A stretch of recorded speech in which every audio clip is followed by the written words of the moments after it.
Hello and welcome to the Southbound Sports Show. I'm your host, Richie Leahy, here with my co-host, Matty B. And the NFL season has finally arrived. I don't know what to make of a lot of the first week games because it feels like some teams just didn't play good together. And I think it's hard to kind of put that into context. Like watching a lot of the head coaches changes. Like I think Detroit lost both their coordinators and they looked lost out there. The Packers it wasn't really a whooping on them, but that game wasn't competitive. If you were watching it, you knew like Detroit has no chance to come back. But then on the other hand, you watch the Steelers and Jets and two new quarterbacks, new roster basically put together, and they're both able to look competent on offense so much that I don't know if I believe in the Steelers defense right now. How do you let Fields run all over you when you saw last year he couldn't do really anything and they're in a shootout? Well, I think that, like, watching that Fields initially, I thought it looks like they finally told him, like, he went to a place that they were going to allow him to be a dual threat quarterback, where, like, in Pittsburgh, they wanted that prototypical pro-style quarterback, and they were just trying to jam him into that type of role. And I was honestly shocked, too, because I kept looking and I'm like, is that him running? Is that Fields? And I'm like reading the jersey, and I couldn't put it together in my mind that they finally let him open up. And I almost wonder how often they're going to let that happen, right? You have to let your quarterback run. You have to in today's day. You just have to be able to have that component of it, unless your guy's really like a gunslinger or, I mean, basically at this point, it seems like once you become a vet, you're able to kind of diagnose defenses fast enough that you don't have to really worry about getting out of the pocket. Like guys like Aaron Rodgers, they can move a little bit, but even like Matt Stafford, I was surprised how that Rams games went. And I'm kind of shocked because Stroud, to me, he hasn't impressed me since like his rookie campaign. Was that the rookie year they made it to the playoffs? Or was that like his sophomore campaign? I can't even remember which one it was, but he's been kind of downhill. And I know I was high on him in our preseason show. I even took him in fantasy because I'm taking my own advice, right? And then he looked like trash. And if he can't get the ball to my boy Nico, and you have a bunch of weapons, because it's not like the Texans didn't give him weapons. But to watch Fields outplay him is kind of shocking. And I know the Rams have a good defense. They don't have a great defense. Trust me on that. Like, you should not be losing in a, 13-9 or something? Like stalemate against the Rams. You shouldn't be doing that. Especially with the weapons you have on the Texans. You should be scoring at least 14 points, like 21 points a game. At least. On average. I don't know what the average score was for the NFL if I was looking at it, but I will say that I was very disappointed in that turnout and how it went and like where they can go from there. Because if you don't have an offense, you don't really have anything. Looking at like a bunch of these, everyone's scoring like 20 points up for like the Texans and the Dolphins, dude. And the Dolphins just look bad. How can you lose to Daniel Jones? What are you doing? I mean, come on. Give me just like a crazy break. I didn't realize that Geno Smith went with Pete Carroll to the Raiders either. Yeah. And they got the win. And then... Because that was one of the funnier things that I saw is that Antonio Pierce was like, yeah, they hired Pete Carroll and then they let him bring in his quarterback and they wouldn't let me get my quarterback. Well, see, that's the one thing with the Seahawks. Like, you let Geno go, you bring in Sam Darnold, and then you lose to the 49ers in a close game, like not giving him that, like not knocking that game. But I think Kittle went out with an injury. And so the Niners seem like they're on the downward end of their run. Like they had a couple chances, they didn't get it done. Now McCaffrey's on the IR every week. It just doesn't seem like it's going to happen. Purdy doesn't have enough to kind of put it through. And I'm not saying that he doesn't like long-term to win, but I don't see him making the game-breaking plays that I see a lot of these rookie quarterbacks make. Like, if I was putting him up against it, I just don't see it happening.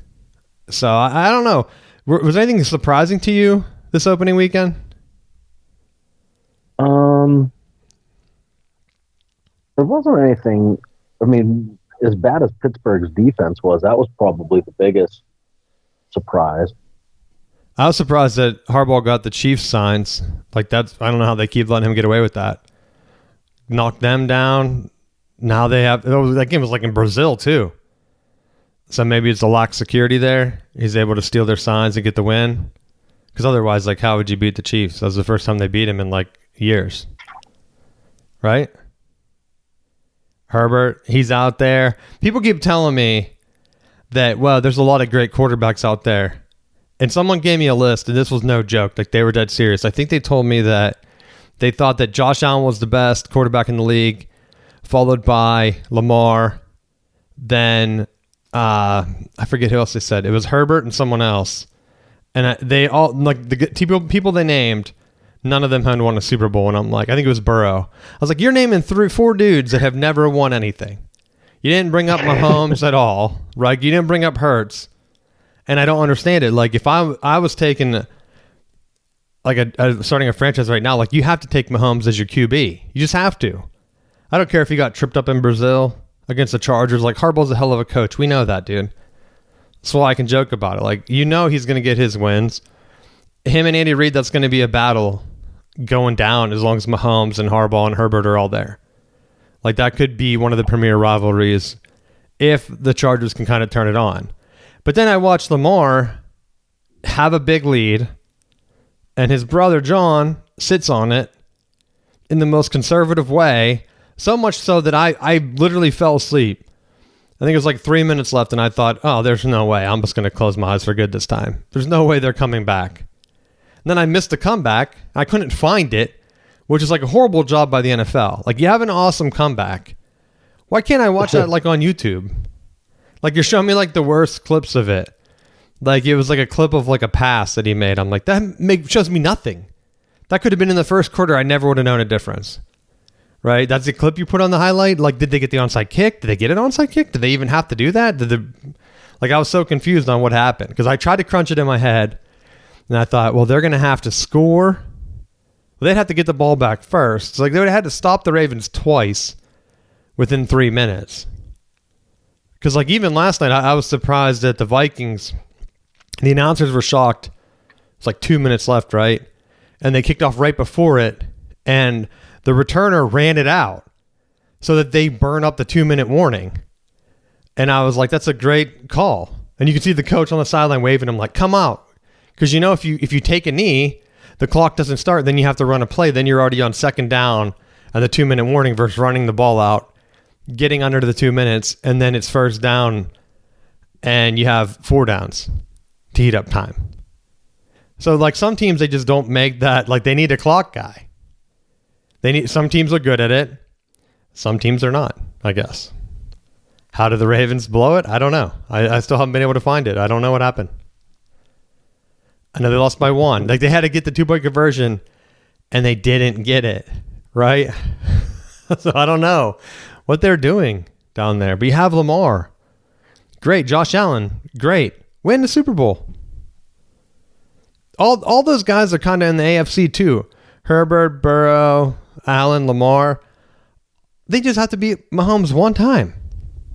I mean, Burrow was close. He beat him.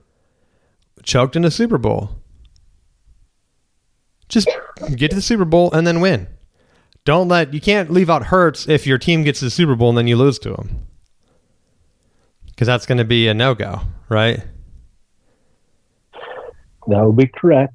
Because who did Burrow lose to? Didn't they lose to the Rams or something? Because the Niners didn't win one. Yeah. I don't think he won the Super Bowl, right? I think it's all been Mahomes, Stafford that one time, and then Hurts. Well, one of them wasn't even Hurts. That was Nick Foles, the other Eagles one. But they got there twice. Carson Wentz was banged up. But, yeah, I was kind of shocked with... I guess I wasn't shocked with the Chargers win. I was kind of shocked that Mahomes didn't really battle back. You know, at the end of the game when you're kind of like in Tom Brady mode, where you're like, all right, he's going to come back and score. How are they going to do it? And then I watched Kelsey drop a pass. That's what happens when you get a ring on it. It's heavier than you expect. You can't grasp the ball. Hey, he got enough points. He got enough touches. It's all that matters. Let's see what else. Any other games stand out to you? I'm looking at the list here to kind of see. They talk about some of these teams like upsets, but I don't really consider Vikings. But I mean, that Chargers game doesn't surprise me because it's week 1, and it's not a meaningful game. So why wouldn't Jim Harbaugh win? It's early in the year. Neutral site, right? Not on the road. Yeah. Got to have a bunch of asterisks on it. Got to be like, we got to rationalize it. Like, this is how we win. He can win that one. Well, I mean, you make your comments about Stallions, but he's a full 30 points better with Stallions on his staff. I don't know, bro. He's beating the Chiefs. It's a 400 coaching record, and then suddenly he's up to 700. He just coaches that much better, and then falls completely back off, handing the reins to Jerome Moore, who goes back to 400. Bro, I don't know what you're talking about. 400. Harbaugh is a champ. He went to the NFC Championship 3 times in a row. He's going to win a Super Bowl. And then that's the other upset, dude. Stallions giving him all of the signals. What about the Vikings, bro? JJ, he didn't need the signals. Oh, for crying out loud. Came back. He ran for a touchdown. I couldn't see Brock Purdy doing that. JJ scrambled for like a 20-yard touchdown at the end to give them a lead for good. And I was thinking, like, Purdy would never do that. Like, if you're in the NFC, probably Hurts, Daniels. What other? I would like to just see Harbaugh just bring Stallions on the Chargers staff and just be like, just own it. Just be like, we got him. He's going to figure out your signals. If he has to pay his own way, he'll go to someone else's game and film them and have them all in his pocket. Like, just ride it out. But that's the thing. You don't need signs. You don't need signs in the NFL because everyone has helmet comms. Which I was surprised. I saw at least 3 NFL players. I can't remember who they were. And of course, I didn't write it down. But I saw 3 people have their helmet comms go out. And if you're watching at home on TV, you can see because they'll like point at their helmet, like, "I can't hear you," and then they're like pointing at the sideline. And I thought 3 people in 3 different games, they're all having helmet issues. And it's like in between plays, so it wasn't like he just got his clock run and he's like, all right. Well, and that's kind of some ship too, because if one side's helmets goes out, then everyone has to go without. Yeah, well, that's where it was just one guy. Like, I don't think it was the entire team, and then I don't even think the announcers brought it up. The guy usually just runs off and probably switches helmets. I would assume that's what they would do, right? I would think everyone have 100 helmets on the sideline, but maybe not. People are always like, I always find it funny whenever I see like an ex-player. But this really happens in college where like they go to a new game and everyone's slipping around like on the field and they're like, we should have brought our other spikes, bro. Why would we just randomly go put them on the sideline? Because you brought 3 spikes with you right there. Just put those longer cleats in. Screw them in. Go ahead right now. All 20 guys on the starting team. Like, just get out there, 22 dudes. Screw in your longer spikes and then you won't be slipping like that. I see that a lot. People are like, we just didn't know what the turf was like. Like, dude, you ran warm-ups. You just magically have to screw the longer spikes in. Like, I'm imagining the equipment guy's like, oh, man, our guys keep falling. I'm going to have to change these cleats out. Got all my tools here. Going to have to do it real fast. Unless they just bring an extra pair of cleats for everybody. I don't know. Do they do that? Everyone has an extra helmet. That's a lot of stuff to be bringing around. We should get an equipment guy to come in and clarify that. I would bet there's probably a decent amount of equipment that they're bringing with them. I bet Stallions would know since you brought him up. I bet he would know. He probably in his manifesto. He probably does. He has it all in HD. So if you were sleeping in your car, you could be coaching at the next level. That's what you need. I could just randomly go and pay him thousands of dollars to go to games and just sit there casually. What are you doing? No, I'm just filming their signals. Well, I saw. So I could sell it. I didn't even realize that some like Ed Warner, the old Michigan and Ohio State line coach, he's like coaching in Germany right now, in NFL Europe or whatever the equivalent is. And I thought that's odd. Didn't even know that was a thing to just find yourself there. Like, I'll go coach in Europe right now. But I'm wondering how long for the NFL to get. They keep doing these games. Oh, here's a game in Europe. Oh, here's a game in Brazil. What's the point? Right?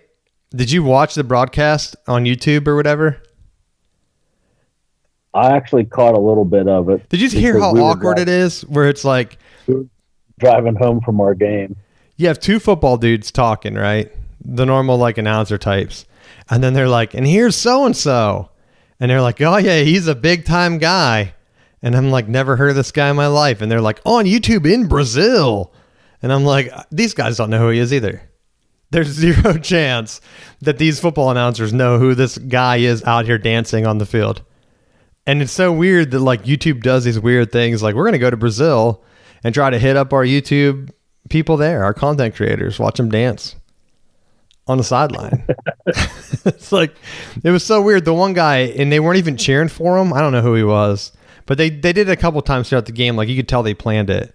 Like, we're going to have some of our YouTube guys as guests. People might be watching the game in Brazil. They might see this YouTube guy and subscribe to him or something. But the crowd's like not even into it, and they probably don't even know what's going on with the football game, right? Because it was like a loud cheer. I noticed this too on the ESPN college games, where especially on the ABC ones, I forget what game was on earlier, but the Michigan, like Oklahoma, they were clearly piping in fake crowd noise, and it was weird. And I thought, why are they doing that? Because there's already a crowd into the game, and when you're listening on TV and you're like doing other things, right, it's noticeable because you'll know, like, you'll hear the crowd ramp up and you'll know, okay, a play is going on or whatever. But when they're piping in fake crowd noise, it like consistently everyone's just yelling at one level. If you've never gone to a game, you might think that's what it sounds like, right?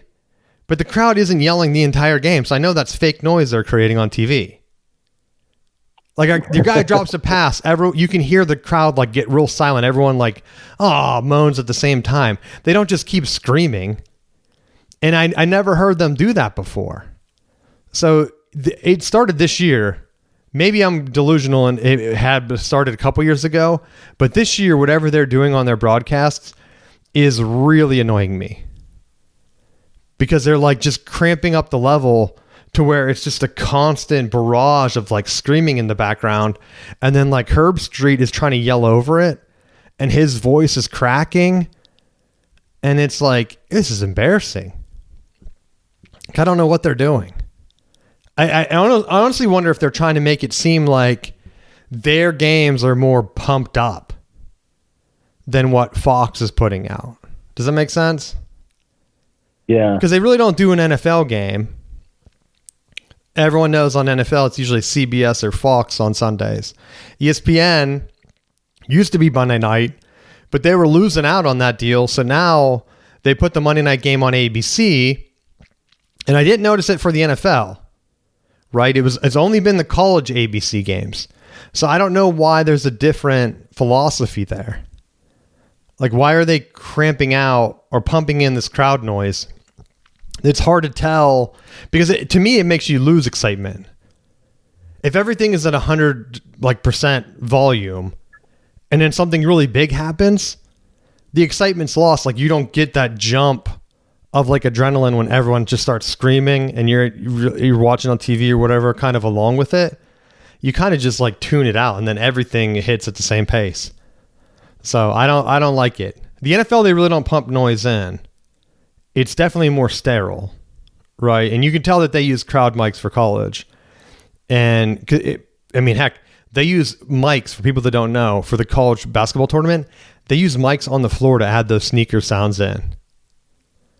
And they were like pumping it up because people were wondering like why they couldn't hear that at home. So they added like floor mics to pick up like the people running, which is ridiculous in itself. I don't know if they still do that, but that was the reasoning behind that. Is they're trying to like add more of the environment to the TV. So I wouldn't be surprised. I'm like surprised they don't play the band louder, right? So I know the mics are not by the band. That I would like to hear. But I was wondering, who was it? Someone was playing, and I ran into someone that was a fan of a different team, and they were on TV, right? Like, you're out. And they were like talking about their fight song. And in my head, I thought, I don't know if I ever heard your fight song. They're clearly not playing it on the game, right? So I don't know what the fight song is. And it's kind of sad because I probably know it. And if you play college football, they play the fight song all the time, the video game. I mean, it's like you select your team or whatever. They always have the fight songs, and you might not know which team they belong to if you're like playing around the franchise mode or the menus and they're just randomly cycling through them. But after a while, if you're playing like or whatever it is, franchise mode, whatever it's called, career mode, where you're playing the same teams every year, then you start to like kind of pick up on their songs. But there are some teams that I just don't know. And I feel like that's kind of what the NFL, people watch it on TV though, so you can't like say, well, they're really missing the crowd noise or they're really missing extra things at the NFL. Like, no, obviously not. People watch that more than any other sport.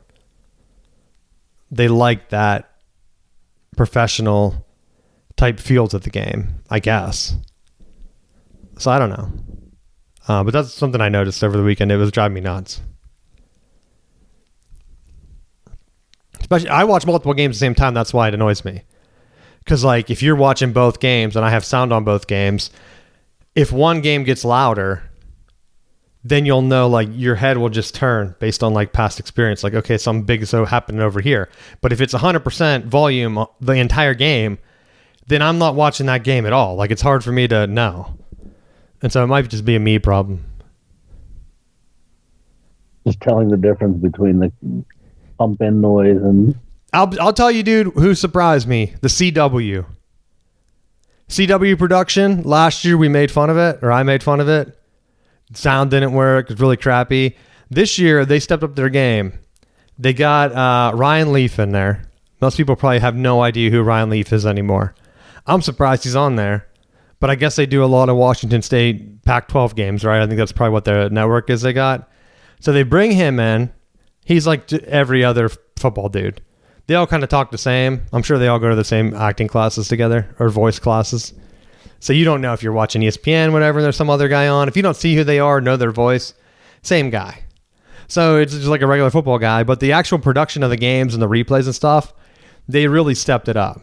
So I've been impressed with them so much so that if I put a game on side by side, last year it was embarrassing and it was kind of like watching something on ESPN Plus. This year it kind of holds up. Like, what did I watch? TCU Baylor on there? Perfect. So like, I wouldn't be surprised if they made a push for, hey, why can't we get an NFL game randomly? Because there are enough games where people don't watch all the teams. You get whatever the main game is. So, like, these are my picks on Sunday. If I was watching regular, I had Steelers-Jets. That could have been an awful game, right? Because the Jets, you never know. Then the Jaguar-Panthers. That's a horrible game, right? You don't want to watch that. But that's a local game, so I had to get that. And then the game of the week was the Lions-Packers. And so that one was probably supposed to be pretty good. I was just surprised the Lions didn't show up. But I often wonder, like, why not show me on the CW Titans-Broncos or something? Like, that's a West Coast game. Like, why can't I watch that one in the afternoon? Or, like, I don't know what time some of these games are, but, like, Texans-Rams. Like, why do I have one choice for game of the week whenever that's the beauty of college, where if a game is a dud, you can just change the channel.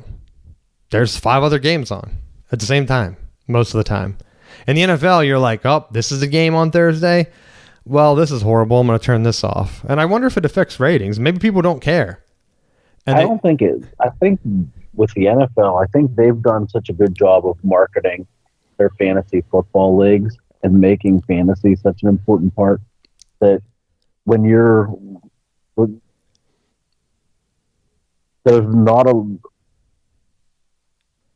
there's the random games that you'd have no typical interest in, and now all of a sudden you're like, I need this receiver to get 8 catches. Let's go.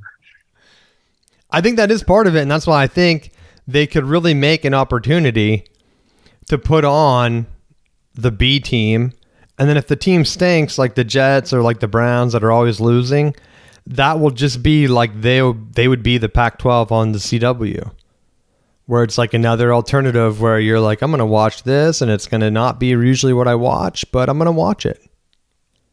I'm going to see what happens, and I mean, I guess CW does ACC and Pac-12, so like they would be the teams that could be good, but you're like, you're not going to be on Game of the Week. Like let's be honest, they pick Game of the Week, the same teams every week. You either get the Niners, the Cowboys, or the Packers. If the Packers are good, you get them most of the weeks. If the Cowboys are good, you usually get them. They would probably be the number 1 pick. Packers would probably be number 2, and then I think the 49ers would be number 3. Sometimes you get the Eagles, but the Eagles like to be early, so they're usually the Fox pick at 1 p.m. That'll be usually the game I get if I didn't have the Panthers. Sometimes the Panthers play out west, and they're the 4 o'clock game. So I kind of lose the game of the week, some of those. So it's annoying. Like if I miss the game of the week, I can't watch the Packers. Why can't I watch it on the CW? Give me a fallback, boy. I don't want to watch the Panthers. They stink. Right? Maybe it's just kind of where you live. It's like, oh, sorry, you get bad football for the rest of your life. Panthers used to be good too. Last time, like way back when I lived down here, it's like, okay, they're good. They could be in the Super Bowl and they're blowing it. And then now it's like a lost cause. The same with the Jags. That's why I'm wondering how long until the Jaguars move somewhere. Did they go? I mean, did they go to London? Did they go to Brazil? I mean, like, is Brazil a fun trip for the players? Because, like, imagine you get drafted and they're like, you get to move to London. It's like, oh, man, are you serious? I don't want to do that. I'm not Muslim. Or like, come on, like you're going to go to like Brazil. Like you don't get a pick when you get drafted. So I think that's kind of what's holding them from moving out of the country. Right? I guess baseball has it and hockey and basketball has one team in Canada. AFL doesn't have any outside of the States.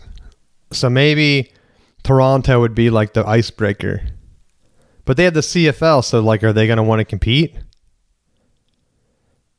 I don't know. I'm sure they would want some of the money, right? I mean, a Toronto-Buffalo rivalry would be pretty sweet. Better than what you get with Jacksonville versus whatever team. I mean, the Bills really don't have a rival in their division. Really? Patriots, kinda. But to me, they never really overlap to where that's like a big local. I like teams that are kind of close. Pittsburgh, Cleveland, Pittsburgh, Baltimore. Like even if you're on the West Coast, like San Francisco, Seattle, like they're not like right beside each other, but they're close enough where you know, like, okay, they hate each other. The Bills are kind of just up there and they're not in the same division as those other teams where they really could have just did the Bills a favor and put them in with the Cleveland and Pittsburgh and then kick Cincinnati out. Right? Why not? They wanted that New York market, though, I guess, for the Jets, right? Buffalo, New York. They just can't help but the Jets stink every year. And Aaron Rodgers throwing 4 touchdown passes, dude.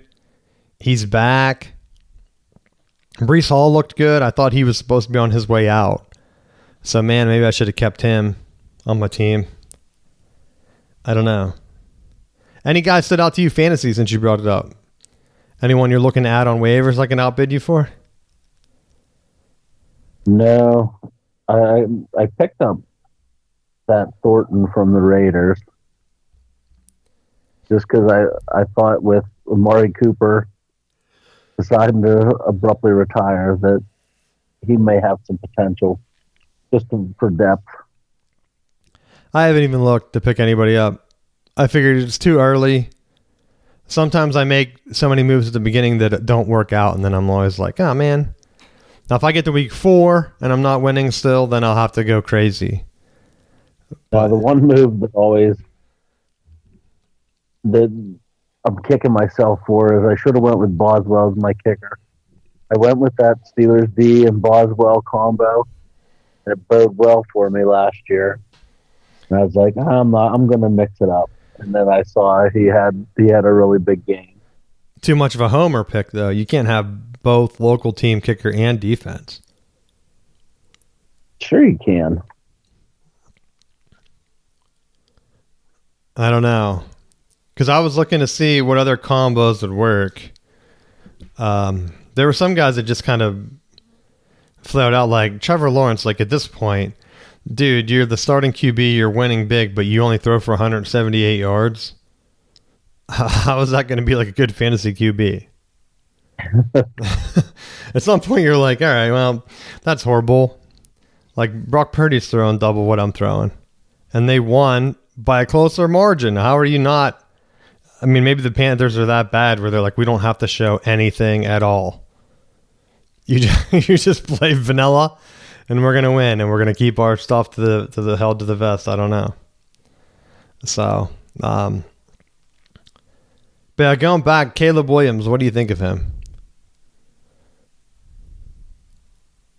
I mean, he has flashes that he could be good, but there's all the other like random stuff with him that I just think, is it more disruption? How is he going to be received in the locker room? Some of it, I'd wonder if he just doesn't have a killer instinct. Right, at some point you have to be or decide that, hey, I'm going to be a winner. Like, they had no business losing that game. JJ threw a pick six, and it was like, whatever at that point, 17-6 or something.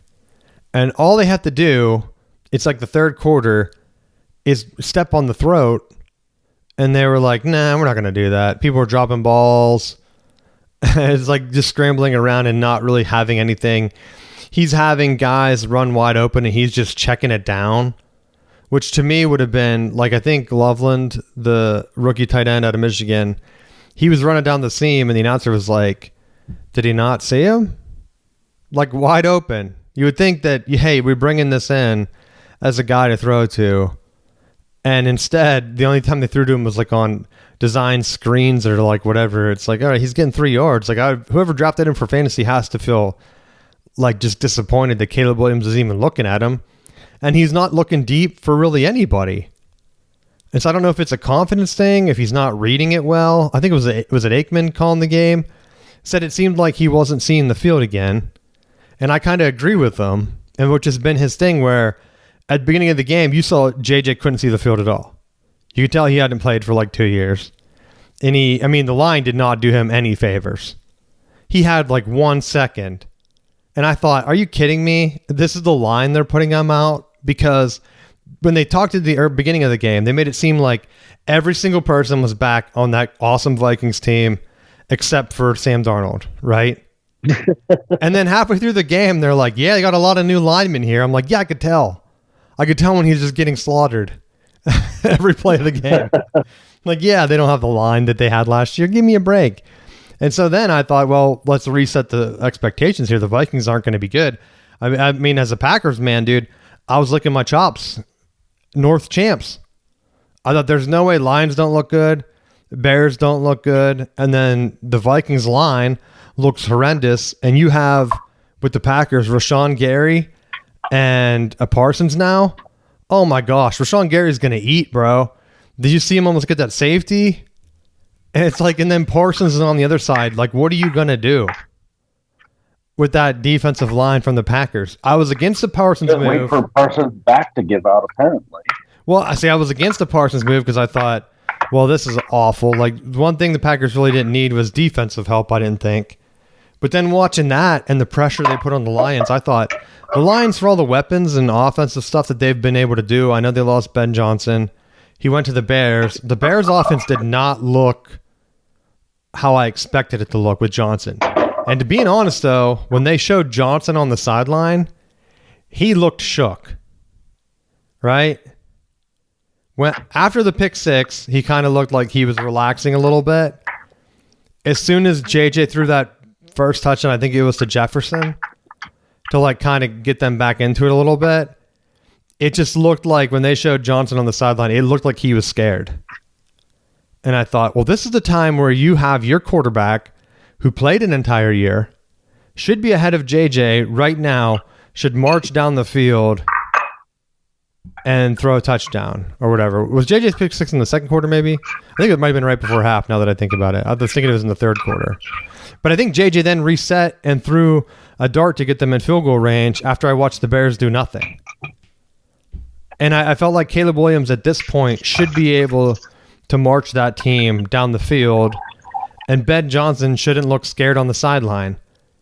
Did you see, well, I don't know, did you watch a game last night? No, I had a JV game. I tried to watch some of it, and I was falling asleep. Well, the one thing people forgot is I think it was the fourth quarter, one of the Vikes guys caught a pass, dude, on the ground. And as he was standing up, like he was still kneeling on the ground, the defender for the Bears punched the ball straight out. Right? It was clear that he was down. Personally, I didn't know the rule that if the knee is down, the ball counts as part of the body. Right? I know a lot of the rules.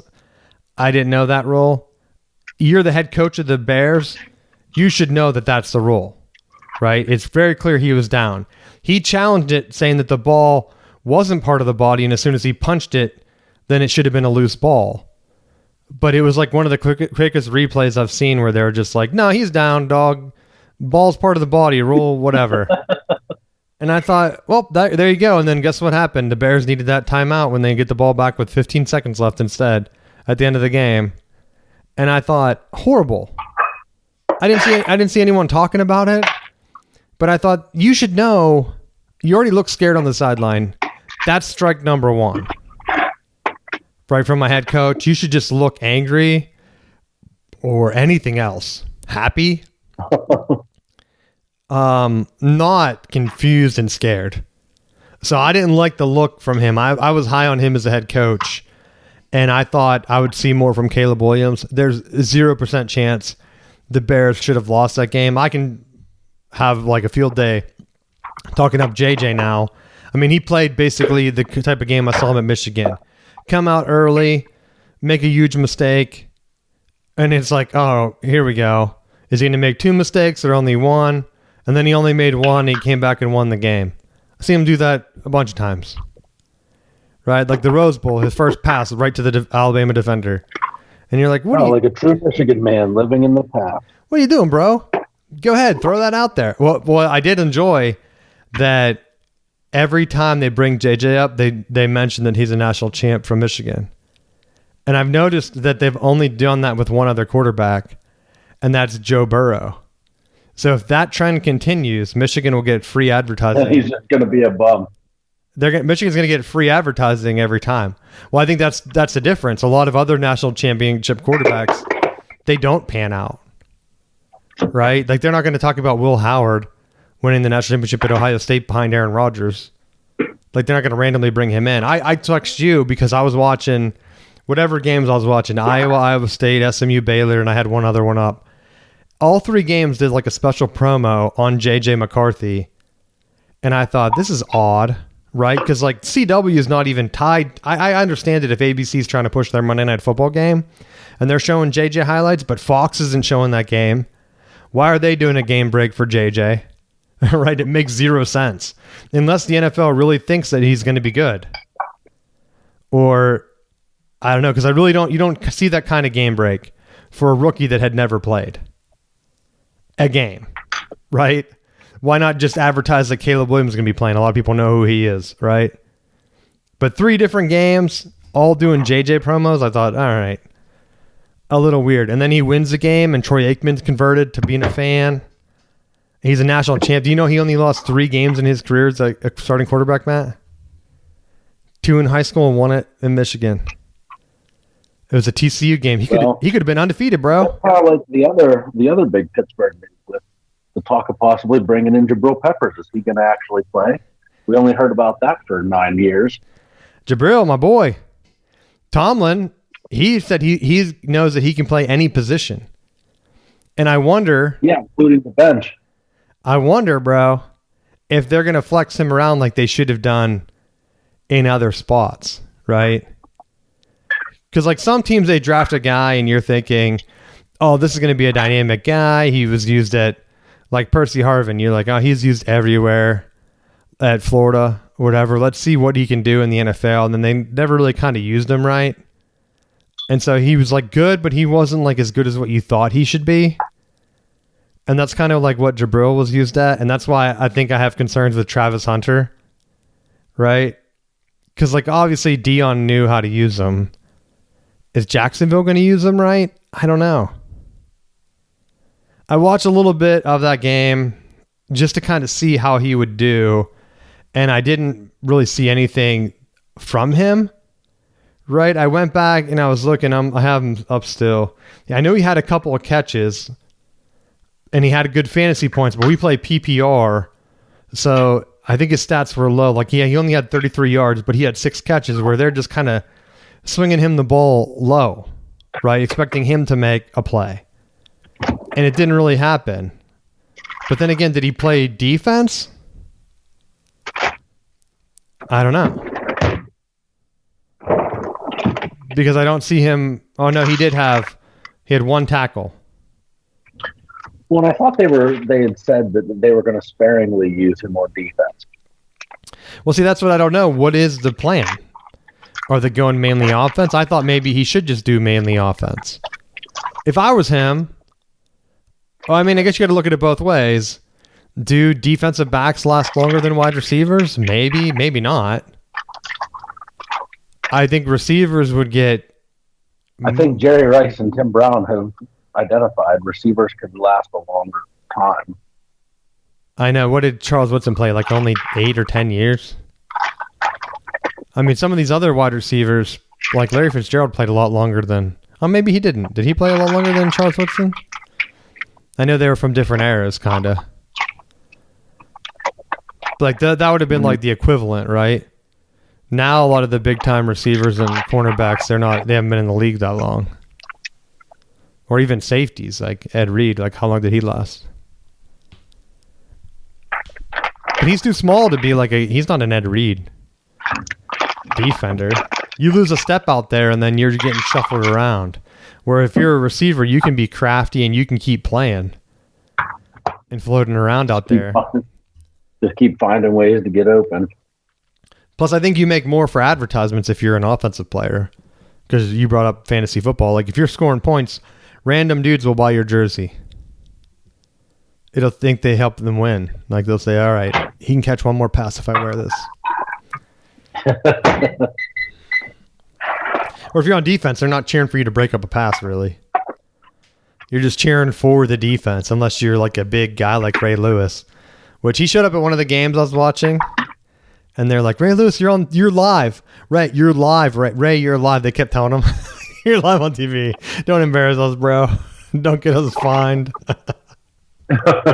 So then I thought, hey, I've seen random guys walk up to the set before, and I've never seen them remind them that they're live like 4 times in a row like that. So, like, do they know that he just says inappropriate stuff? Now that piqued my interest. I used to hate Ray Lewis, right? Deer antler spray, taking down the Steelers. Who would like that guy?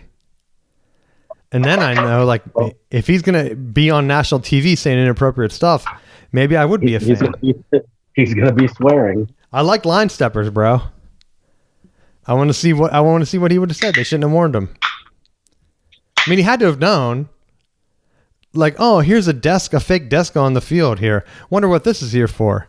This can't be a TV shoot. Let me just wind up and start saying random stuff. Oh, how did they put this here? Like, he's pro, dude. You don't think he knows that they have interviews on the field? He might have forgotten because he has CTE. Maybe that's what they were saying. They weren't telling him they were live. They kept reminding him his name is Ray. Ray, bro, you're Ray. We're live on TV. We know you're lost here mentally. But yeah, anything else you want to talk about for the NFL? No. I know we already weaved in some of the college stuff, but let's go ahead and give a game break. How's your football coaching been going? We had a pretty good weekend. We had our varsity was a lot closer than what I'd anticipated. Scored a late touchdown to put us ahead. Minors, we finally gave up our first points of the season. We won 26-12 on Saturday. And then while I was getting ready to cover the 5th and 6th grade team, I thought to myself, well, I wonder how bad Florida State's choking. And then when I saw that they were putting the boots to directional Texas A&M, I was like, all right, we're gonna have ourselves a good weekend. Yeah, and then everything went your way then, huh? Yeah. Well, that's good. Our soccer season started, and it got to the point where I'm just trying to like shuffle kids in, right? I know my team's pretty good. We got the win. But like halfway through the game, they started tackling our guys. You're not supposed to be tackling at this age. So I'm like, the entire time they keep reminding you like, refs are volunteers, don't talk to them. Wait till after the game. And I'm like, I don't want to see one of my guys get hurt. They already had one other guy try to do a tackle on the other side. Like the same team we're playing, they're doing tackles. I mean, I don't even practice that stuff. So he goes to do a tackle and hits his head because he slides too far, right? Like it was wet kind of in the morning. Okay. And so I'm telling him, he's like, the ref's telling me, oh, it's not a penalty. He's tackling him. And I'm trying to tell him, there's no tackling. You're admitting right now that the dude is tackling. It should be our ball right there. Like this kid's already been hurt for tackling. Just knock it off. And then I have to talk to the parents after, which to me is the most annoying thing. Like, yeah, I had to stick up for the kids today because like I don't want them getting hurt out there in the first game when other kids are tackling. So now I have to go before the game and talk to the refs because I don't want to call them out in front of the parents, right? It's just, that's one of the annoying things that like you're coaching, you're trying to do good. And then the kids are like all bragging up that we won. And it's like, I'm more annoyed at the ref than anything. So I'm like, all I'm focusing on is that. It's driving me nuts. And I'm like, don't embarrass these kids. They're already like upset on their team. Because they think that I'm calling them out. And I'm like, I don't even care. So the other coach doesn't even like shake your hand. I feel like this is how Jim Harbaugh feels, right? People don't want to shake his hand. You're out there winning. Your team's having a blast, right? And you know you're right because it's like, I just don't want to see anyone get hurt. That's all I was doing. So I get it. I get the coaching side. That's why it's always funny to me whenever coaches make like horrible calls on like, oh, we're going to do a replay. It's like, yeah, some things I know I miss, and I'm just like, hey, I wish I had like a couple other coaches here that I could ask what happened, because you can't watch off the ball if you're coaching, right? And if I'm trying to do subs and stuff, it's just too hard with only one dude. I need a whole team of guys. That's what I need. I need to bring it in. I think that'd really help elevate my team to the next level, to where people in the league don't want to play our team. Like, this guy has too many coaches out there. Kids are doing too many crazy things. So we'll see how it goes. Hopefully we get a little bit more competition out there than what I've seen so far. But you never know. With some of the teams, it feels like the coach really knows what they're doing, or like their kid's really good, so they're like really pushing the ball. And in youth, you only need one guy that's good, and your team can go undefeated, right? That kid could score like 18 goals. And your team, even though you're kind of good, like I found out that after talking to the parents, I don't have any 8-year-olds, I don't think. And it's like a 7 and 8 league, so all my kids are young too. Which I thought I got lucky and got a bunch of them, but I don't know if I do have any. So that'll be an interesting down the road when I give some updates, if we find a team that's like stacked with older kids. But maybe we can make it through. We'll see. Going back to college now. Not a lot of good games on week 2. Right? There was only one ranked matchup, Michigan at Oklahoma, which we'll get to. But a lot of blowouts. The one that stood out to me the most, Oregon just absolutely killing Oklahoma State. To the point now where there has to be heat on Mike Gundy. He spends the week making fun of Oregon's NIL type stuff and how they're like a mercenary team, pay for play, whatever they was saying. And Oregon just went out there and the game was over within 5 minutes. I'm not even exaggerating. Like it went so fast that I thought, holy smokes, I'm going to turn this game off. There is absolutely zero chance that Oklahoma State, through whether coaching, holding on to the ball, and waiting till the last second and just snapping it and running to try to eat up the clock and maybe wear down the defensive line, none of that strategy is going to keep this game from getting out of hand. And it ended up being like 69-3. And then Oregon was trolling them with like money talks, music videos, and stuff like that. And I thought, good for them, right? I'm against coaches and everyone. I feel like I've been getting more messages about paying for players recently that I just don't understand. And I mean, I've talked about being a college athlete and trying to make it work with your schedule. Dude, it's basically a full-time job. So I'm 100% sure that, or I'm 100% for players getting paid. I don't care if it's millions of dollars. I've noticed that some people get really hung up on how much a player makes. Like, oh yeah, keep spending $1 million on that guy. And it's like, well, he's putting in the work, dude. He's literally the franchise, like the face of a team, and people know him at this position, XYZ. Like if he can transfer and make $1 million somewhere else, he should do it. Right? If he got hurt, would that school even blink twice before they cut him? I mean, it was shocking when like some teams, I think like Penn State and Michigan recently had guys get hurt and like their scholarships were honored. And it was like groundbreaking news. Like, oh my gosh, can you believe that they kept this scholarship? And it's like, yeah, that's a decent thing to do, is to keep a guy on scholarship. That shouldn't be like a surprise. And so I don't understand. I just don't get it. Like, why does it matter how much a player is getting paid? They're paying coaches $10 million to completely suck, right?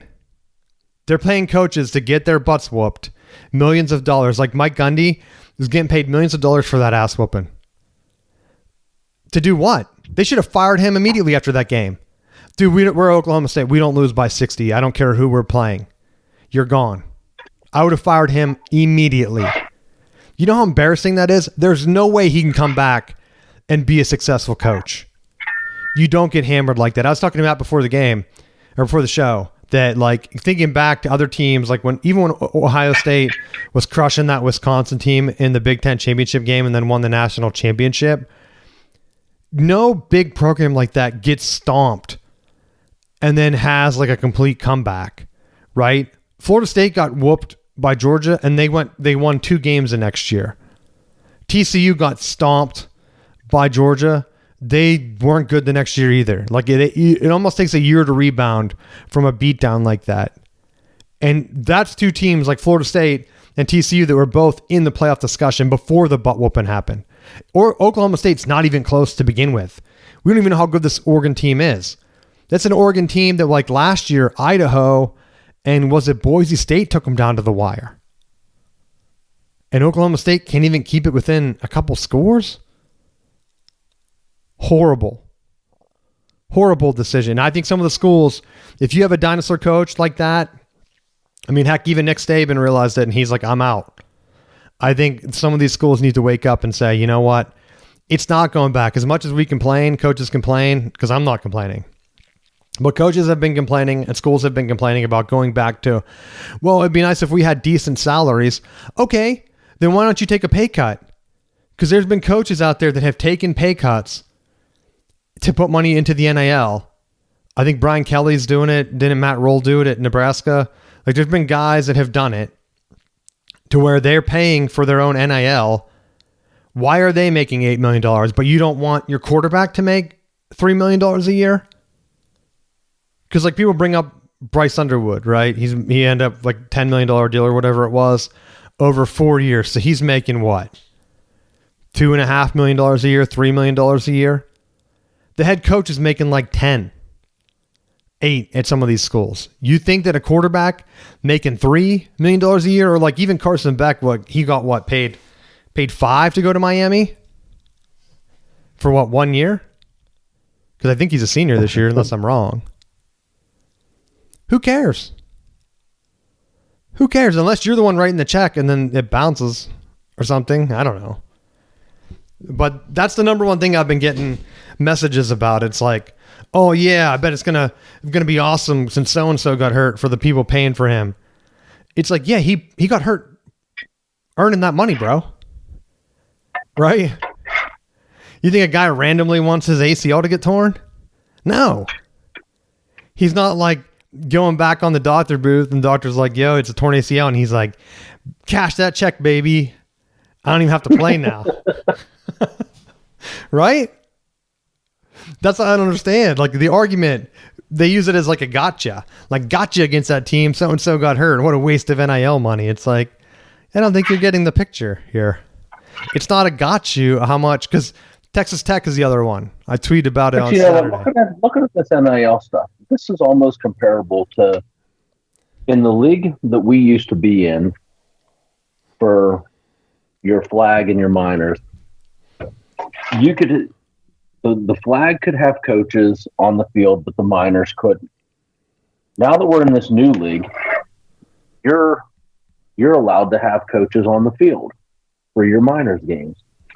Well, just because the following year, when they're 5th and 6th grade, they don't have coaches on the field, why would you just be like, no, I'm not going to do that? Like, I feel like you're putting yourself at a disadvantage by not taking every opportunity. Just like with NIL at the collegiate level. You can love it, you can hate it, but guess what? That's the lay of the land. If you don't like it, pull Nick Saban and retire. Because the fact of the matter is, it's not changing and it's not going away. So either you're going to pay for your recruit and you're going to help bolster your roster as you see fit, or you're going to get your butt whooped. And that's all there is to it at this point. And that's where, like, I've seen people talking trash on Texas Tech, dude. Spend $25 million. Ohio State last year bragged about spending $20 on their free agent class or whatever, right? That's on top of whatever they're already paying the other guys. So who knows what the total value was. So Texas Tech brings in, and they're whooping schools like Florida State was doing this weekend. Just killing them, like 2 weeks in a row. And to me, it's like, okay, your conference is saying that, hey, we're a Power 4. We're a Power 4. You can't have someone from your conference lose by 60 to Oregon. You can't do it. It's embarrassing. How is that a Power 4 team? And then I hear people complaining down here about SMU throwing money around. And I know they lost, and they shouldn't have lost that game. Guy missed 2 field goals, embarrassing, which not calling out the kicker, but some of the game situation. Play to win. Don't settle for field goals. You guys had a good lead. What are you doing? And so Baylor gets back in and wins the game. And people are like, SMU. Hope they're happy paying for that. And meanwhile, there's ACC schools down here that haven't competed in 30 years. Had to watch that same SMU team in the playoffs last year. Like, if you're a real fan, what would you rather have? A playoff appearance at SMU or be a non-paying school or whatever? People come to school because they like it here. Right? I don't understand that argument. Like, yeah, you had to pay that guy to come to school. It's like, you realize that you guys are paying your guys too. You just don't have enough fan support to pay for the top dogs. And that's why your team hasn't won an ACC championship in like 30 years. Or like Miami, they're paying and they haven't won one ever. They joined the ACC and they have done nothing. Right? That's why I was laughing. I was talking to someone that's a fan of USC. The good one in LA, not South Carolina. And I was thinking that, you know what? I think USC is on a trajectory where they're going to probably end up being like between a Nebraska and a Penn State, where Penn State hasn't really until this year competed for a national championship. They haven't even really competed for a Big Ten consistently. They have one Big Ten championship? They would never have beat Ohio State 4 years in a row. like Michigan did. That's why it's with the NIL stuff now, things are evening out. I think you have your tiers where in the Big Ten, it's clearly going to be Michigan, Ohio State, and Oregon, just based on money and fan support or whatever. And then you have that next level where Penn State right now is there. Can they push this for a national championship this year and maybe get over the hump? But then you have USC and Nebraska. And it's like, these are mid-tier schools where I don't know what's going to happen with them. I could see USC winning like 8 games a year and never winning the Big Ten for like 20 years. Because were they even winning the Pac-12? I mean, UCLA is never winning it. That's a stone cold case. I would be absolutely shocked if UCLA or one of those schools now competes year in, year out. That's why I think the Big Ten had talked about doing like a showcase the championship weekend where they don't want schools to have to win the conference to kind of make the playoffs or whatever. And I think we're going to see the expanded playoff they're pushing is clearly to sell teams like that to the TV providers where it's like, hey, we have bad news. Like Nebraska, they're never going to win the Big Ten. And they have a pretty big national following. So if you give us like 5 auto bids, we might be able to get them in. They couldn't win the Big Ten West, so we really don't know what to do with them. Right? We're saying might. And then they have to watch Indiana in the playoffs. Right? It's embarrassing because like the conference can only do so much to help a team. It's like, all right, you guys don't have to play Ohio State. And they're like, thank God. Then they're losing to Indiana. And it's like, what are you doing? Buddy, did you not see the schedule? You're supposed to win 10 games this year. What are you doing? Nebraska, you play nobody. We gave you a crossover with Penn State. When they were on sanctions, you couldn't do anything. So, like, I don't know where some of these schools, you're at the point where you have to win. And that's where, going back to that Oklahoma-Michigan game, I knew that was going to be a tough game. They went all in this year. They bought who people are dubbing Moneyline Mateer, right? Gambling, denying it, saying it's a big joke, coming in, and he's just throwing the ball around. Could he have thrown 4 more interceptions? I know he could have threw at least 2 that were dropped, right? But if you're gonna say, hey, we were 6-7, we're paying to bring in a top offensive coordinator and his quarterback that's a senior, we're all in right now. Like Oklahoma is at the point where they're in their cycle where they have to win this year. So was I surprised Michigan lost?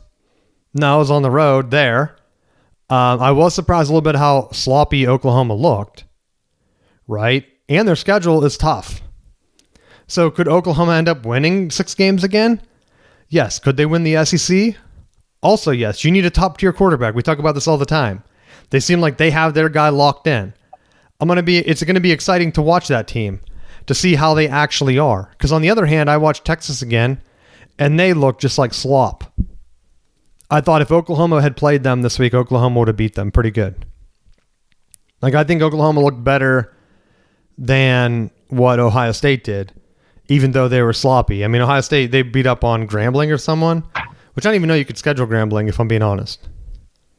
So I don't know how they pulled that off. But just reach out to their athletic director. I thought they were in a different league, though, dude.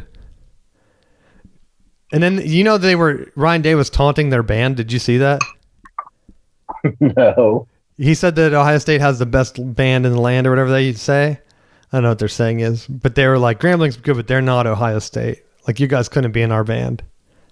And I thought, that's like the corniest thing to say as a head coach. That's why people call him soft. Soft Ryan Day out there, dude. But you keep winning, you'll never know. But I wasn't discouraged by what I saw from Bryce Underwood. On the road, first start, didn't have a turnover. Had some plays he could have made. Had some bad reads. I think that was just because he's a freshman. He had a couple not interceptions. He had 2 touchdowns that were wide open that he threw the wrong route. And I think if he just settled in and waited 1 more second, that's something he'll learn. So who knows? Can he get caught up to speed? I didn't realize that freshman quarterbacks, I don't know if I talked about this last week, where they said that he's like the first true freshman to start at quarterback in like 50 years. And guys like Trevor Lawrence that I just assumed had been playing as freshmen, he didn't start till week 5. And he didn't play a ranked team on the road like the entire year until the playoffs. So, yeah, Oklahoma's a pretty tough team. If I honestly going back to like 2000s, if I was told, hey, Michigan has a schedule where they have to go to Nebraska, to USC, and to Oklahoma, I would say, who the hell scheduled this non-conference? Are they drunk? Like, are you kidding me? They schedule like 2 top Big 12 teams and USC. Like, are they insane? That's 3 losses, bro, potentially on the road. But that's the new system here. The SEC I still haven't been sold on. We'll see how high Oklahoma climbs. I knew Florida was a fraud, right? You can look at the talent team composite and know that they should not have jumped Michigan, Oklahoma, or Florida State last week, right? For them to jump up to like 13, then they fell all the way out. Laughable. Losing to USF, not even a bad deal, to be honest. But now we're going back into a little bit of some of the bigger games, I guess, in terms of the non-conference. I'm trying to get it loaded up here. We have, Wisconsin, Alabama. Is that really going to be a dud this week? Clemson plays Georgia Tech. Let's see, Georgia and Tennessee play. That'll be the big decider, I think. If Tennessee can beat Georgia, that would show that they're a contender. That Miami plays the same South Florida team that just beat Florida. So they have to keep them away. Ohio beat West Virginia. And they almost beat, was it Northwestern first week? Or no, it was Rutgers first week, right? They're playing Ohio State. So I'm curious to see how Ohio State does with them. Because Ohio seems like they're pretty put together this year, where if they can keep the game close, that might be stressful for their fans. And then, of course, we end with A&M at Notre Dame, which Notre Dame's already down 0-1. If they lose this one, would you think they're out of the playoffs, Matt? I mean, they have no other ranked games right now. They start off with Miami and A&M, and then it's fluff, right? But I just don't rule it out. Because what conferences are we talking about? What, their schedule, or you mean conferences getting in over them? Because we only have, 4 auto bids still? Or no, yeah. 5. I guess 5 conference auto bids. 4 buys, which can be anybody now. But they get A&M at home. And, I mean, if they lose to A&M, they could get upset by USC later in the year. I mean, they play Pitt. Pitt's not a pushover. I mean, those are 2. Oh, and I guess USC's at home. Pitt's on the road. So that could be a sold-out crowd, right? I mean, I just look at you don't know how. The only thing that's guaranteed is you get bonus points for being in the Big Ten and the SEC, and everyone else, you just got to win, and then hope your quarterback doesn't get hurt. Quarterback, well, that's what Oklahoma said. I think he said, "Let it rip," is what the offensive coordinator said, and they ran him like 15 times, Mateer, and you know he's all they got. But Oklahoma's been losing, so they have to play wild with their QB, or they're pretty much thinking they have no chance. Well, my hope is if Norvell just runs the score up on everyone the rest of the year. It's like, nope, we're not leaving anything to chance. So that's what he should do, right? They'll get the auto bid, though, because you don't want to be the ACC auto bid and then not get in like the bye. Although maybe you don't want the bye. I'm not sold on the bye, if I'm being honest. But you better be careful, though. You don't want to slip up in the ACC against someone crappy. Or Florida. You play Florida at the end of the year?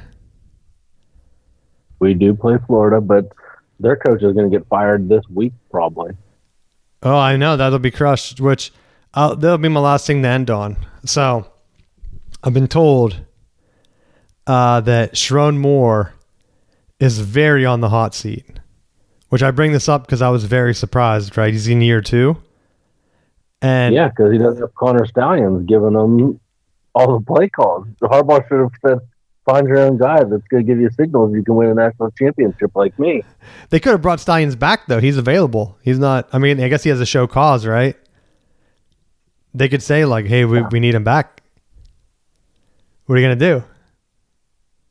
But because he's suspended this week, which they changed the rules, which means he can coach up until the game. So it's a 2-game suspension. So he's on the morning of Saturday, he's suspended. Can't coach against CMU. He misses all prep next week. And as soon as the game's over against Nebraska, he's back. So I'm curious to see what the offense looks like. But apparently, people that have connections, they did not like the direction that he's going, trying to be a Harbaugh version 2. Doing like the same shoulder pad touches, doing things like this. And Matt can vouch for me too on this. I knew way earlier that Brady Hoke was going to get fired, right? And I told you we had a good chance of bringing in Harbaugh. People laughed in my face. I was preaching that for a good 3 months before he was hired. Was I not? Yeah. I was confident. I knew things were going to turn around. I didn't want to see Hoke. I was hoping, like, you don't want to see a guy get fired. But if people are already talking about, hey, we told coach he needs to make X, Y, Z changes. And it's not just him. I mean, Harbaugh during the COVID year had to do the same thing. After COVID, he took a pay cut. He changed his entire staff around. And then he took that entire staff to the Chargers. That is such a big piece. What, changing the staff? Finding the right staff. Not just changing it, but being willing that when guys aren't meeting expectations that you can do that. And I feel like that's been one of the hardest things to see. I think Norvell's hand was pushed to reach outside to go get coaches, and he had held on to a lot of those assistants for way longer than he should have. But I get when you have those same guys for so long, you want to try to maintain, like, you don't want it to be a revolving door because that hurts your recruiting. But at the same time, you want to make sure that you have good people there. You know, when Saban had his run, he had a run of guys that were moving on to Division I position, but he was replacing them with high-level Division I guys that were being actively recruited by other people. You know, I think it's one of those things where when your assistants and your coordinators are not being recruited, I think that also is reflective of your program too, of how many guys are you losing. Because when you look at a lot of these national championship games, you even go back 10, 15 years, look at who's on those staffs. A lot of those are household names now that you didn't know back then. Oh, and I 100% agree. That's why part of this that I brought up, it's because, like, they talked about how Harbaugh took almost all his staff to the NFL. Sharon brings in his own guys. They kind of pushed to make an offensive coordinator change, right? He brings in Chip Lindsey. Offense kind of looks the exact same. Conservative play calling. And it's like, is Sharon calling the plays? Because even Ryan Day stepped back, remember? They weren't winning anything until he brought in Chip Kelly and said, I'm done calling plays. And I thought, well, it's not going to work out for him. But it did. They win a national championship. And I think that's what Sharon Moore just needs to do, is get his hand out of the offense, step back, be just a recruiter. I talked about coaches can just be a recruiter like Coach O. Be a recruiter, be the face of the program, and then let your guys do their thing. But it's going to be telling because, like, Harbaugh, as soon as Michigan fired Matt Campbell, Harbaugh brings him in. I think that was who it was, right? Our offensive coordinator last year, Kirk Campbell, I think. So, yeah, Matt Campbell's the Iowa State coach. I knew I was wrong there. So Kirk Campbell gets fired as Michigan's offensive coordinator. Harbaugh brings him in. He has like every Michigan guy on his staff, and they're winning in the NFL. So at some point you're like, okay, yeah, it's just a staff. It's just Harbaugh and his staff is great. He knows he has a great staff, and he's hoping they can parlay it into a Super Bowl win. Plain and simple. The only one he didn't bring with him was Sharon. Is that on purpose? Right? I don't know. I don't want Sharon was also the one.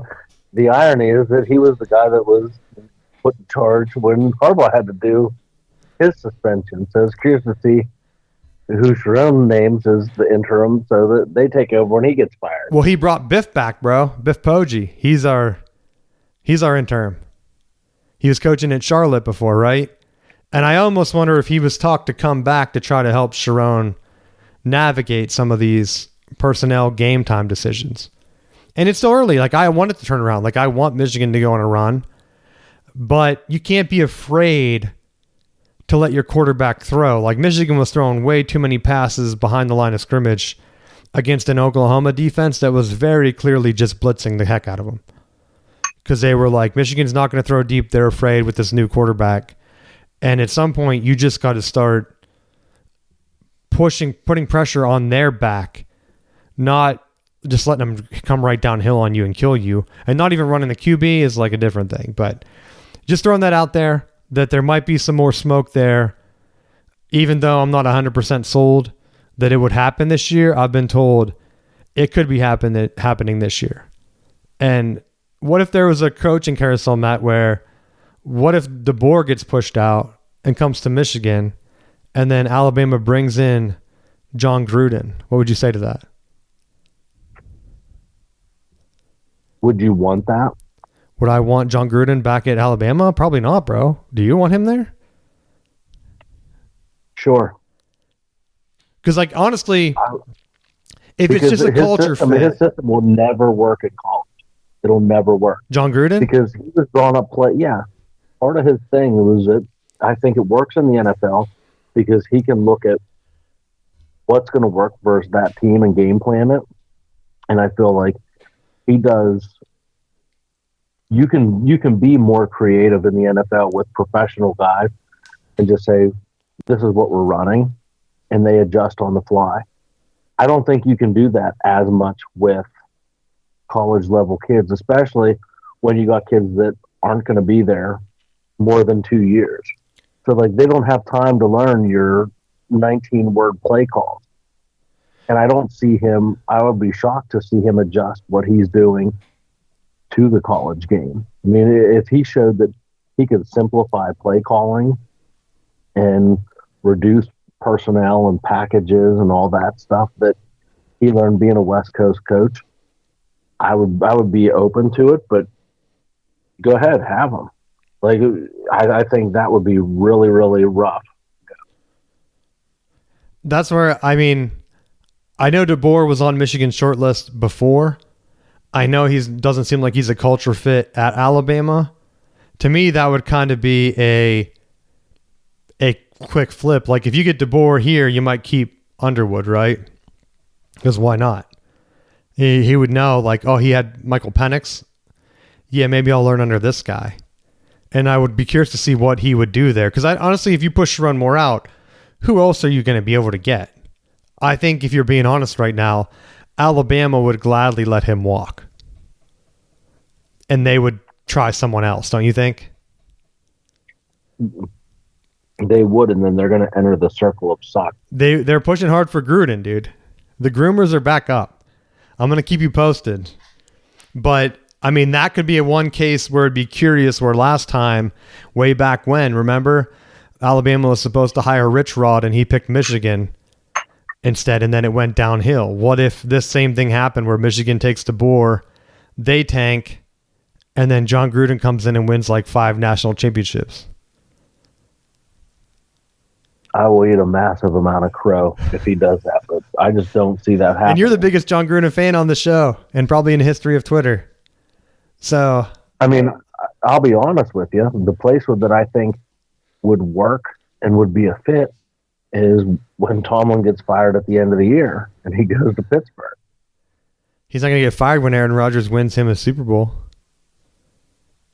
And then he just retires with Aaron Rodgers like they're best friends. And that could happen. All right. Anything else you want to talk about? I know we're going long. No, that's it. All right. Well, thanks for listening, and we will see you next week.